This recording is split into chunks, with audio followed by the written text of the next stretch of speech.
साधारण पुरुष ये सहन नहीं कर सकता। वो पुरुषर्षभ है, वो पुरुषों में श्रेष्ठ है, वो महान है, जो सर्वतो भावेन प्रभु की शरण में हो जाता है। इसलिए वो भक्त हर परिस्थिति को भगवतमय समझ करके सह जाता है। तभी जोई जोई प्यारो करे सोई मोहि भावे, ये स्थिति तभी आती है। वो अमृत पद का अधिकारी हो गया है। बहुत ध्यान देने योग्य बात है। प्रतिकूल परिस्थिति जब आती है तो भक्त एकदम प्रभु में एकाग्र हो जाता है, क्योंकि उसका दूसरा कोई आश्रय नहीं। साधारण पुरुष ये सहन नहीं कर सकता। जो अनुकूलता प्रतिकूलता जनित राग द्वेष हर्ष शोक सुख और दुख है, साधारण पुरुष इसी में पिसता रहता है। चक्की चल रही है तो दाने पिस रहे हैं।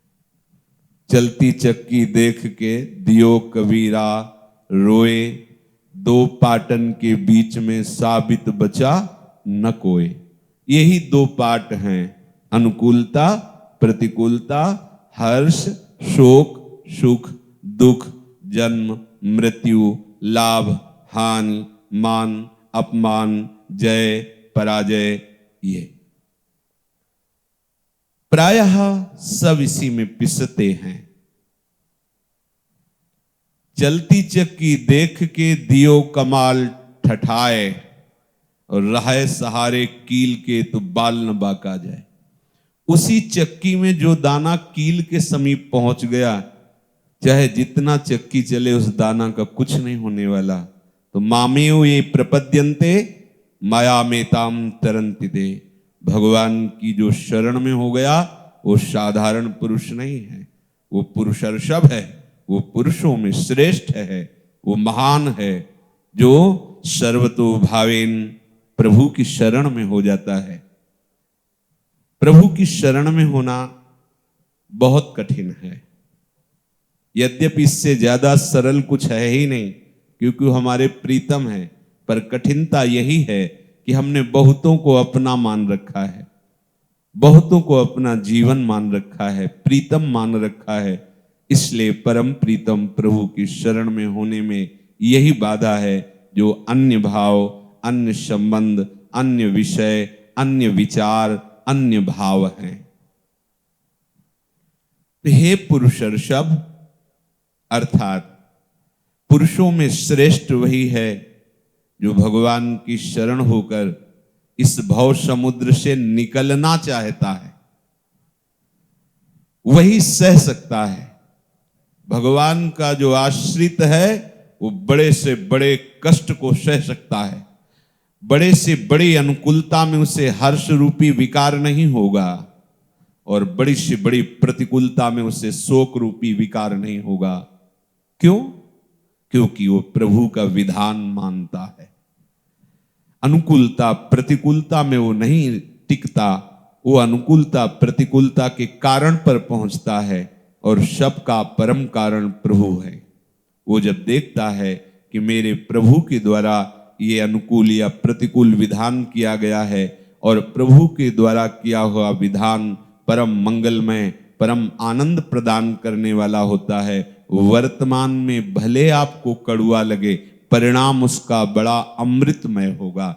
इसलिए वो भक्त हर परिस्थिति को भगवतमय समझ करके सह जाता है। तभी जोई जोई प्यारो करे सोई मोहि भावे, ये स्थिति तभी आती है। सुख दुख में सम रहने वाले जिस बुद्धिमान मनुष्य को ये मात्रा स्पर्श व्यक्ति वस्तु स्थान घटना परिस्थिति विचलित नहीं करते, सुख दुख नहीं दे पाते, वो परम पद पर आरूढ़ होने के योग्य हो गया है। वो अमृतत्वाय, वो अमृत पद का अधिकारी हो गया है। बहुत ध्यान देने योग्य बात है।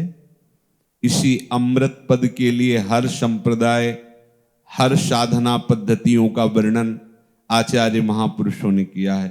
संप्रदायों की स्थापना और सिद्धांतों का वर्णन करके उस अमृत पद में स्थित होना, उस रस में डूबना, चाहे वो शांत भाव हो, चाहे वो दास्य भाव हो, या सख्य भाव हो, वात्सल्य भाव हो, या गोपी भाव हो, या सहचरी भाव हो, ये सब अमृत पद हैं।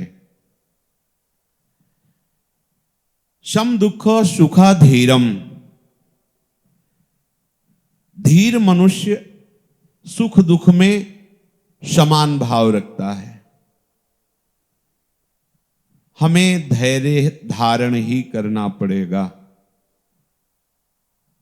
जैसे हमें बहुत जोर का कोई रोग हो गया है और हमें दवा मिल रही है जो बहुत कष्ट दे रही है, कड़वी है, पर यह है कि इसे पा लेने से रोग नष्ट हो जाएगा, तो हमें कड़वी लगती है। उसके पाने से कुछ हलचल भी होती है, परेशानी भी लगती है, पर वो दुखी नहीं होता।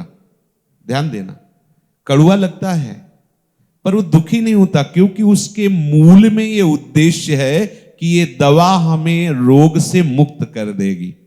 यद्यपि दवा कड़वी है, उसको परेशानी भी लगती है, पर वो सह जाता है। क्यों सह जाता है? क्योंकि उसका उद्देश्य है रोग निवृत्ति। एक कांटा लगा, हमारे पैर में चुभ गया, अब वो बहुत कष्ट दे रहा है। अब उसके निकालने के लिए जब हम किसी से सहयोग लेते हैं तो पहला सहयोग उसी कांटे की आकृति वाला यंत्र होता है, चाहे वो कांटा हो या सुई हो।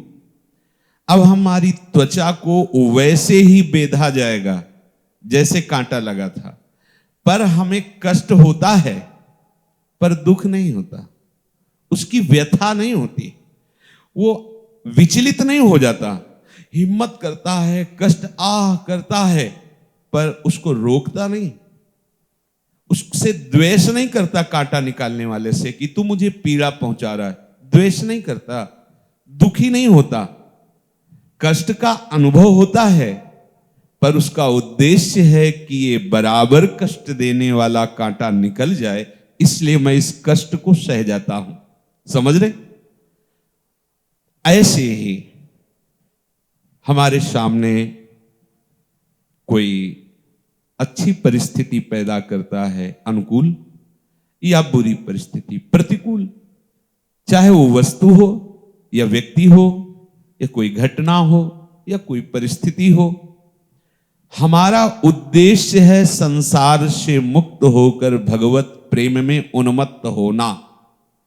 अब हमारे अंदर जो राग द्वेष के कांटे लगे हैं, ये बराबर हमें पीड़ा ही देते चले आ रहे हैं। देख लीजिए, अज्ञानी है, प्रमाद में है, इसलिए उसको दिखाई नहीं दे रहा है। जैसे एक मदिरा का पान किए हुए पुरुष नाली में पड़ा है, वहीं लघु शंका कर रहा है, पर वो अपने को आनंदित समझता है। दूसरे उसकी स्थिति को, जो मदिरा पान नहीं किए, देख करके कहते कैसा मूर्ख है, पैसा भी खर्चा करता है और कहां पड़ा हुआ है, लेकिन उसको इस बात का कोई भी शोक नहीं होता, क्योंकि वो प्रमाद स्थिति में है।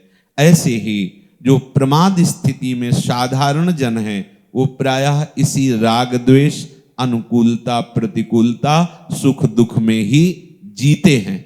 उनका जीवन ही यही, वो जानते ही नहीं कि इससे निकल करके कोई ऐसा आनंद है जहां किंचिन मात्र दुख का लेश भी नहीं है। तो प्रभु कहते हैं, यम ही न व्यथयन्ते पुरुषम, जो पुरुष इनकी उपस्थिति पर, कोई व्यक्ति, कोई वस्तु, कोई स्थान, कोई घटना, कोई परिस्थिति, उसका जब संयोग होता है तो हमारे हृदय में व्यथा होती है। हर्ष जनित व्यथा या शोक जनित, ये दो ही होती है, चाहे वो वस्तु हो, व्यक्ति हो, स्थान हो, घटना हो, परिस्थिति हो। साधक को अनुकूल परिस्थिति प्राप्त होने पर ऐसा लगता है ये बनी रहे, और प्रतिकूल परिस्थिति प्राप्त होने पर लगता है ये चली जाए। ऐसा हमें प्रायः सबको भान होता है कि हमारा हृदय ऐसा ही मांगता है कि मधुर वचन, प्रशंसनीय वचन बोलने वाला व्यक्ति ही हमारे से मिले, हमें जो अनुकूल पड़ता है वही वस्तु पदार्थ आदि मिले, और भगवान भी हमारे सामने ऐसी परिस्थिति प्रकट करे जो मुझे अच्छा लगे। प्रतिकूल परिस्थिति, प्रतिकूल व्यवहार करने वाला व्यक्ति, प्रतिकूल पदार्थ, ये हमें कभी ना मिले। ऐसा कभी नहीं हो सकता, किसी को नहीं हो सकता, क्योंकि जिसे तुम अनुकूल मान रहे हो या प्रतिकूल मान रहे हो वो केवल तुम्हारी मान्यता है, ना कोई अनुकूल है ना प्रतिकूल है, एकमात्र सम वस्तु विराजमान है। पंडिता सम दर्शिना, सम, यहां विषमता तुम्हारी मानी हुई है, और मानी हुई विषमता को बाहर से नहीं हटाया जाता, अंदर से ही हटाया जाता है। वो तुम्हारे विचार के द्वारा ही हटेगी, किसी दूसरे के सहयोग से नहीं। दूसरे के सहयोग से यदि हम किसी परिस्थिति का सुधार करना चाहेंगे तो और फंस जाएंगे, क्योंकि अगर कहीं ऐसा हमारे मन में आ गया कि व्यक्ति हमारे अनुकूल है और ये हमारी परिस्थिति में बड़ा अनुकूलता का सहयोग करता है तो राग हो जाएगा, फंस गए। हमें न किसी से राग और न किसी से द्वेष, हमारा उद्देश्य भगवत प्राप्ति, भगवत प्रेम है, तो हमें इस अनुकूलता प्रतिकूलता का भोग नहीं करना है। अनुकूल परिस्थिति प्रतिकूल परिस्थिति आई है, चली जाएगी। क्यों आई है? हमें सुधारने के लिए आई है, हमें महात्मा बनाने के लिए आई है, हमें भगवत प्रेम प्रदान करने के लिए आई है। पक्का समझ लीजिए, अनुकूल परिस्थिति से ज्यादा लाभदायक प्रतिकूल परिस्थिति है। अनुकूल परिस्थिति में बहुत जोर का हमारे हृदय में द्रवण होता है, और द्रवित हृदय में बढ़िया छाप लगती है। जैसे मोम को द्रवित करके जैसा चाहो वैसी छाप लगा लो। तो जब हमारा विषय संयोग, व्यक्ति संयोग, स्थान संयोग, परिस्थिति संयोग में अनुकूलता का भाव होकर हृदय द्रवित होता है तो उस समय उसका संस्कार पड़ता है, क्योंकि हम भगवत मार्ग के पथिक हैं तो हमें इस संस्कार से बचना है। हमें किसी वस्तु, व्यक्ति, स्थान के प्राप्त होने पर अनुकूलता का भाव नहीं आरोपित करना है। हमें हर्षित नहीं होना है, हमें सुखी नहीं होना है, क्योंकि वस्तु, व्यक्ति, स्थान के द्वारा जो आपको सुख लग रहा है वो आपका माना हुआ है नहीं। सुख तो प्रभु के नाम में, प्रभु के रूप में, प्रभु की लीला में, प्रभु के धाम में, प्रभु की सेवा में, प्रभु के जनों के संग में, इसमें जो सुख होगा तो इसमें भी राग होगा, पर ये राग अनुराग होगा।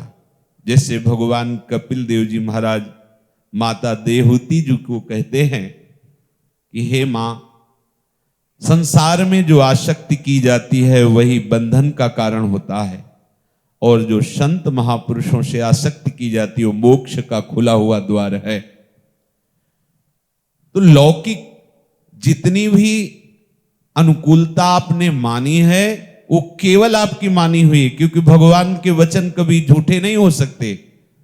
भगवान सत्य संकल्प हैं, सच्चिदानंद रूपाय हैं। उन्होंने कहा दुखालयम, भगवान ने इस सृष्टि की रचना की और मृत्यु लोक को कहा दुखालयम, और आप उसमें अनुकूलता पा गए, उसमें हर्षित हो रहे हैं, उसमें सुख ढूंढ लिया। तो ये आपकी मानी हुई कल्पना है, क्योंकि जिसने बनाया है उसने कह दिया दुखालयम। तो सत्य संकल्प भगवान के वचन झूठे नहीं हो सकते। आपकी मानी हुई अनुकूलता, माना हुआ सुख वो दुख ही है जिसे तुम समझ नहीं पा रहे हो। तो प्रतिकूलता हमें सहयोग देती है, क्योंकि किसी भी प्रतिकूल परिस्थिति में हमारा राग नहीं होता। आपने सावधानी पूर्वक अनुकूलता में राग होने नहीं दिया, तो प्रतिकूलता में आप सावधान रहो या न रहो, राग हो ही नहीं सकता। प्रतिकूल व्यक्ति में, प्रतिकूल वस्तु में, प्रतिकूल पदार्थ में राग होता ही नहीं है। द्वेष इसलिए होने की संभावना नहीं क्योंकि आपने अनुकूलता में राग किया नहीं।